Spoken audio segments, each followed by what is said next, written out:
안녕하세요. 뷰성형외과 원장 고은석입니다. 오늘은 기능코 성형에 대해서 얘기해보는 시간을 가지도록 하겠습니다.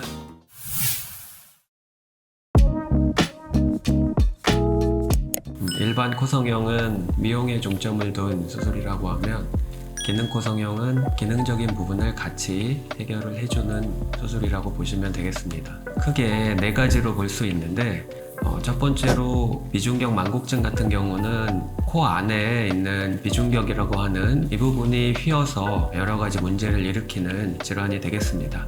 유형에 따라서 다르긴 하지만 일반적으로 휘어진 부분의 연골이나 뼈를 제거하고 아니면 휘어진 부분을 옮겨서 새로 고정을 해주는 방법으로 수술을 하게 되겠습니다. 두 번째로 비염 같은 경우에는 코 안에 하비갑계라고 하는 점막이 붙는 질환이고, 주로 알러지가 원인이 되어서 코 안에 점막에 염증을 일으키는 질환이 되겠습니다. 치료 방법은 코 안에 있는 하비갑계 점막을 고주파 기계를 이용해서 점막을 수축시켜주는 수술을 하게 되겠습니다.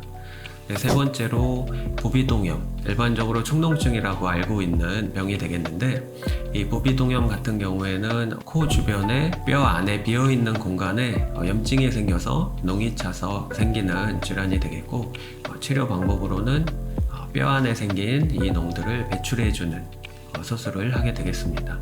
네 번째, 비밸브 협착증이 있는데, 코 안에 비밸브라고 불리우는 좁은 부위가 있는데, 정상적인 각도보다 더 좁아져서 코막힘이 생기는 질환이 되겠고, 수술 방법으로는 좁아진 비밸브 부위를 연골을 묶어서 올려주거나 아니면 좁아진 부분에 연골을 삽입해서 넓혀주거나 여러 가지 수술 방법을 이용해서 치료를 하게 되겠습니다.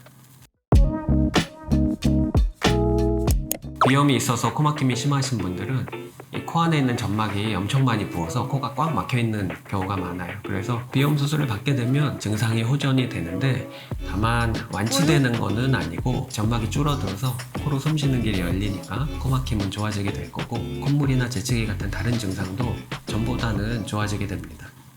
기능코 성형을 하고 나서 재발이 될 수도 있다. 비중격이나 이런 비밸브 같은 수술은 구조 자체가 변하는 거기 때문에 수술로 해결이 되지만, 비염이나 부비동염 같은 경우에는 수술을 하더라도 환자에 따라서 여러 가지 원인이 있을 수 있지만 수술 후에도 다시 또 발생할 수는 있습니다.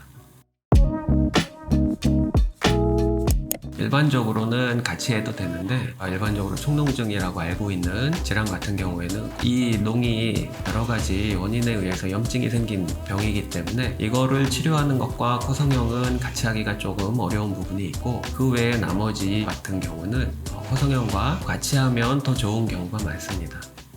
기능코 성형은 이비인후과가 아닌 성형외과에서 괜찮을까요? 네, 그거는 전혀 상관이 없고, 기능코 성형 같은 경우에는 이 기능적인 부분과 함께 코 성형을 같이 수술을 해주는 거기 때문에 성형외과에서 하시는 것이 좋다고 볼 수 있겠습니다.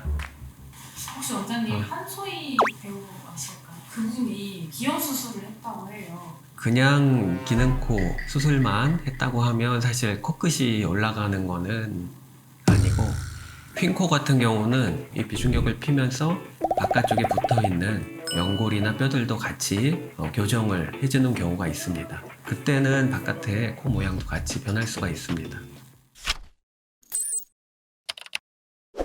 오늘은 기능코 성형에 대해서 알아보는 시간을 가졌습니다.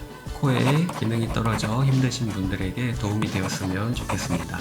이 영상이 도움이 되셨다면 댓글, 좋아요, 구독, 알림 설정 부탁드리겠습니다. 감사합니다.